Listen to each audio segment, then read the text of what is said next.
Hey guys, KFARR back again once again. So, this is going to be a topic rather, that I haven't gotten to cover in a very long time. I was actually thinking about this the other day, putting up a community post for everyone to check on their local Moor because I was honestly wondering where they all went. It seems like they were super prevalent for a couple months and then completely fell off the radar. Until this. Jennifer sent this to me about an hour and a half ago. It's about to be 11 p.m. It is a alleged mother of boy who was found unalived in a suitcase in Indiana. They always preach how peaceful they are, yada yada yada. Them Moors are an offshoot of sovereign citizens. They both claim and preach that they're so peaceful they couldn't hurt anyone. Well, her son was found unalived in a suitcase, and it looks like she's the only suspect in the case, and they've been holding her this entire time. It's going to be very clipped out because it's from a news broadcast of it. It's 13 minutes long. We're going to clip it out. A lot of it has nothing to do with anything more. I'm probably just going to show the beginning, a little bit of the middle, and the end. That's when she goes Super Saiyan more, but enjoy the video.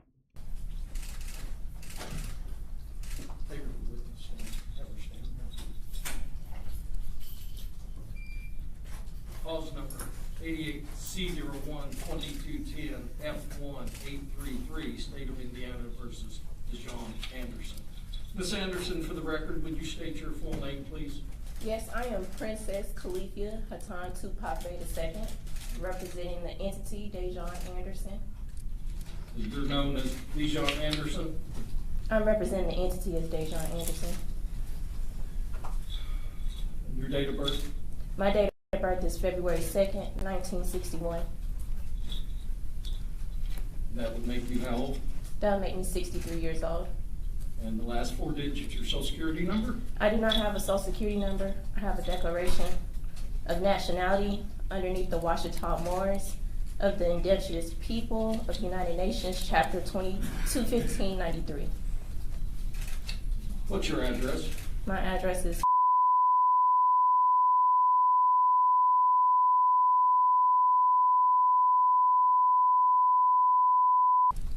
Do you have a good contact telephone number? I don't know my contact number by heart. I believe it's. Are you under the influence of any drugs, including alcohol today? No, I'm not. You read and understand the English language? Yes, I do. If I say something you don't understand, will you let me know? I will most definitely will. Ms. Anderson?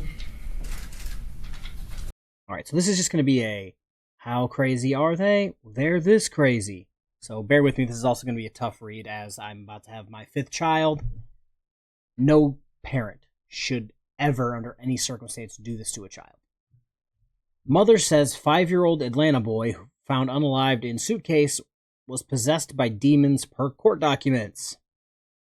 It's a 5-year-old child. Yes, sometimes we all tell everyone, oh yes, our kid's a demon. It doesn't mean they're actually demons. The mother of a 5-year-old boy whose body was found stuffed inside a suitcase in southern Indiana made disturbing social media posts discussing demonic possession, exorcism, and unaliving attacks by her young son. Dude, your son was 5. Oh, God. I'm not going to read a lot of this. That's the two people who are on the hook for this. It was, arrest warrants were issued on October 14th, so this is quite old. Well, not too old, it was last year. It was Dijon Anderson, that's the crazy person in court, and Don Coleman, both charged with neglect of a dependent, resulting in unaliving and obstruction of justice. I'm not going to scroll too much further because it shows the little boy's face, and I don't need that on my soul, so I'm just not going to show that. I'm not going to show any pictures of anything. That's them. Shame them. Anywho, let's get back to the old court case. Let me ask you this. Can you afford a lawyer? It's not that I can't afford a lawyer. It's that I want to do self-representation due to I understand the nature of my case, and I understand that this is my life on the line, and I do understand that there are things that involve my case as far as the evidence that I hold, which is Q classified evidence, which should be turned over to Judge Advocate General Courts immediately, if possible. Because my case involves other cases that are open currently with Judge Advocate General Courts, as well as federal investigations that are open.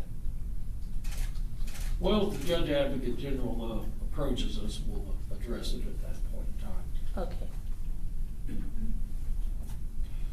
How about I appoint you standby counsel? No, thank you. No, thank you. Now, this is where you guys are expecting me to say something like, well, that's all the craziness we could jack into this video. Well, if you thought that, you'd be wrong. So she is going to double down on that exact thing and try to explain in detail why she believes this should be tried with the Judge Advocate General and federal charges. Discuss the issue of bond. Ms. Hunt, what's the state's position? Yes, Your Honor. Given the gravity of this case, first of all, I would like for you just to take judicial notice of the probable cause affidavit that the state filed in support of these 3 charges, which resulted in the arrest warrant. I'd also like to bring to the judge's attention that it's almost a 2-year mark of officers locating this, at the time, unidentified little boy in the woods. So I would argue that the defendant has been a fugitive since that time. Her identification has been made. I think that raises any bond in a murder case to be something of the utmost importance and should be of an amount that should be very difficult, if not impractical, for her to be able to afford. I feel she will be abscond from this court. She's never been from Indiana. She's not from Washington County, is my understanding. She was located in California. So on that reserve, I would leave that to the court. And if further motion is needed on the state's behalf, I will make that. Thank you, sir. And something that I've tried to incorporate into every video now is the question portion of the video. Do you think she's going to get bond or no? I say no, absolutely not, and here's why. She already ran. They found her, they said, in California.